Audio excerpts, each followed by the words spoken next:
السلام علیکم ورحمۃ اللہ وبرکاتہ۔ بسم اللہ الرحمن الرحیم۔ یہ منظر جو آپ اپنی اسکرین پر دیکھ رہے ہیں، یہ پاکستان کی سب سے بڑی نہر کا ایک چھوٹا سا منظر ہے۔ یہ نہر دنیا کی واحد نہر ہے جو بغیر کسی مشینری کے، بغیر مشین کا استعمال کیے ہاتھوں سے بنائی گئی ہے، جس کی تاریخ 1950 سے 1960 کے درمیان کی ہے۔ اس نہر کی تعمیر میں میرے بزرگ، میرے جو نانا ابو ہیں، ان کے والد صاحب نے بھی حصہ لیا تھا۔ اس نہر کے دونوں طرف کئی سینکڑوں کی تعداد میں گاؤں موجود ہیں۔ یہ نہر حیدر مرالہ سیالکوٹ سے شروع ہوتی ہے اور دریائے راوی تک جاتی ہے۔ اس نہر میں جگہ جگہ نالے بنائے گئے ہیں۔ یہ وہ نالے ہیں جن سے آس پاس کے گاؤں جو ہیں ان کو،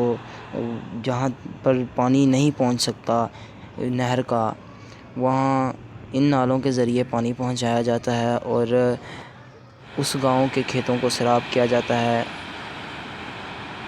یہ نہر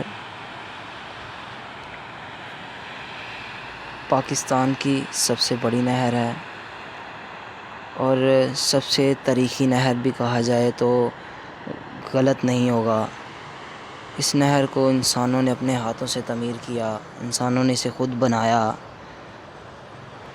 اور اس نہر کے بارے میں کئی قصے کہانیاں ہمارے بزرگ، ہمارے جو بڑے ہیں ان سے ہم سنتے آ رہے ہیں، اور انشاءاللہ میں آپ کو ان کے بارے میں بتاؤں گا بھی اپنی جو آگے آنے والی ویڈیوز ہیں ان میں، جو حقیقت پر مبنی ہیں۔ کئی کہانیاں اس سے جو ہم نے بھی اپنی آنکھوں سے دیکھی ہیں، جو حقیقت پر مبنی ہے۔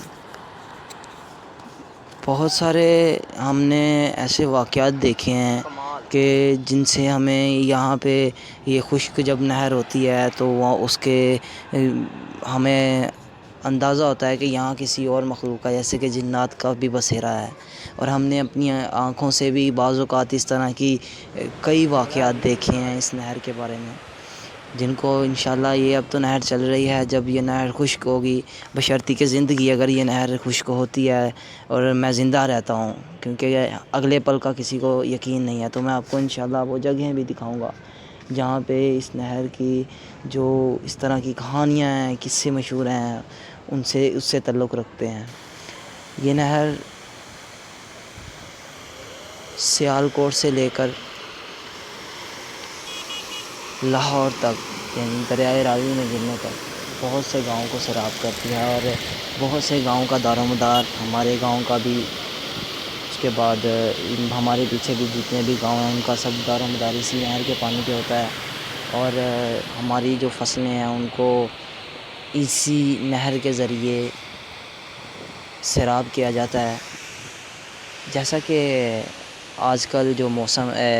گندم کی کٹائی ہو رہی ہے اور چاول کی کاشت ہونی ہے، تو چاول کی کاشت کے لیے جو مین چیز ہے وہ ہے پانی۔ اگر پانی ہوگا تو ہی چاول کاشت کیے جا سکتے ہیں، ورنہ نہیں۔ اور ناروال، ضلع ناروال چاول کی کاشت کے حساب سے دنیا کا سب سے جانا پہچانا، پاکستان میں سب سے زیادہ چاول، دنیا میں پاکستان میں جو چاول امپورٹ کیے جاتے ہیں دوسرے ملکوں کو، ان میں سب سے زیادہ حصہ جو ہے وہ ہمارے یہاں چاول جاتا ہے، اور دنیا کا بہترین چاول جو ہے وہ آپ کو اسی علاقے میں ملے گا۔ میں اس وقت یہ جو پوائنٹ ہے اس نہر کا یہاں موجود، کافی زیادہ جو ہے نا ویڈیوز میں بتائیں گے، آپ کو دکھائیں گے بھی۔ اور یہ جو آپ پل دیکھ رہے ہیں، اس کو بارے میں کہا جاتا ہے کہ یہ 1988 میں جو سیلاب آیا تھا اس میں یہ ٹوٹ گیا تھا، یعنی کہ ٹوٹنے کا مقصد یہ ہے کہ ابھی تو یہ بالکل صحیح ہے، تو اس کے اوپر ایک لوہے کا اور پل بنا ہوا تھا جو اپنی خوبصورتی کا حامل آپ تھا، پوری دنیا سے لوگ اسے دیکھنے آتے تھے، اور اس میں یہ ٹوٹ گیا تھا۔